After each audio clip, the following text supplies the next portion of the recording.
1 yang terkait dengan peranan psikomotorik berupa kompetensi keterampilan dan tidak individu. Maka dari situlah apakah kegiatan strategis dapat berpengaruh terhadap psikomotorik anak usia dini TKPD remaja muda.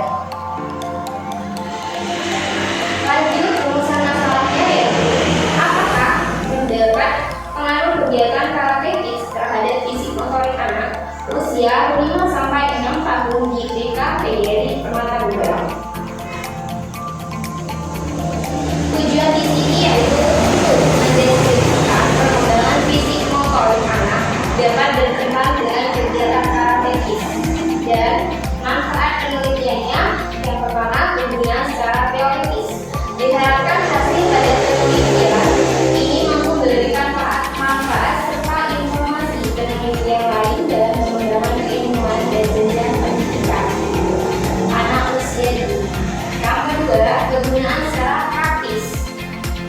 Yang pertama, bagi guru TK PGRI remaja muda, hasil dari penelitian ini diharapkan bisa digunakan oleh guru TK PGRI remaja muda sebagai salah satu cara dalam perkembangan psikomotorik anak. Yang kedua, bagi peneliti selanjutnya, hasil dari penelitian ini dapat berguna sebagai referensi pada penelitian pendidikan terfokus pada terhadap psikomotorik anak.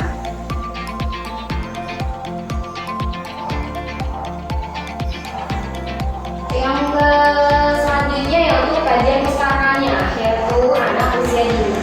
Anak usia dini adalah istilah yang digunakan untuk menggambarkan anak-anak yang berada pada rentang usia 0 sampai 6 tahun. Pada tahap ini, perkembangan anak sangat pesat dan mencakup berbagai aspek seperti fisik, kognitif, sosial, emosional, dan bahasa.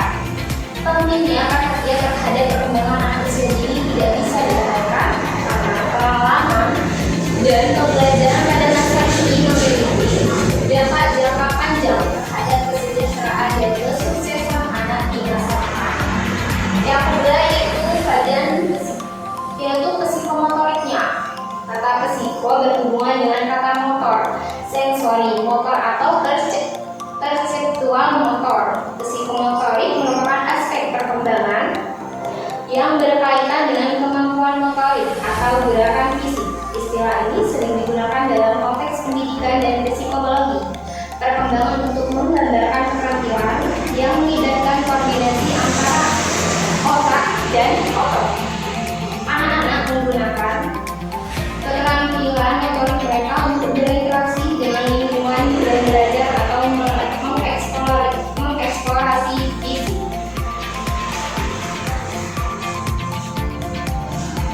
Yang ketiga yaitu motorik kasar.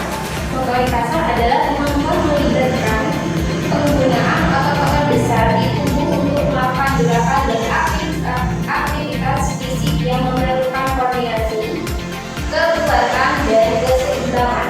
Motorik kasar adalah gerakan tubuh yang menggunakan otot besar atau sebagian otot yang ada dalam tubuh maupun seluruh anggota tubuh yang dipengaruhi oleh pematangan diri. Yang keempat adalah strategis. Karate ini untuk anak-anak adalah serangkaian metode dan latihan yang dirancang khusus untuk memperkenalkan dan mengajarkan seni bela diri karate kepada anak.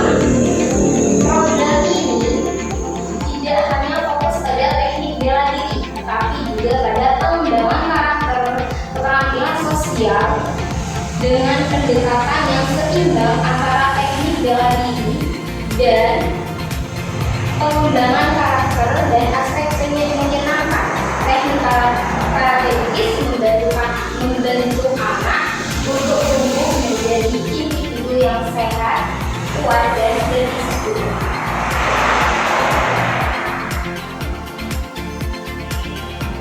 Hipotesis yaitu jika terdapat HI, terdapat pengaruh kegiatan strategis terhadap motorik kasar anak usia 5 sampai 6 tahun di TKPD remaja muda.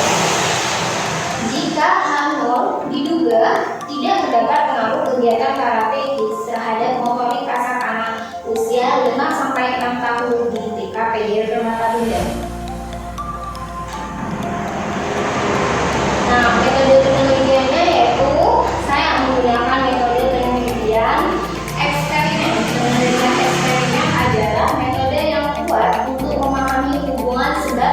dengan akibat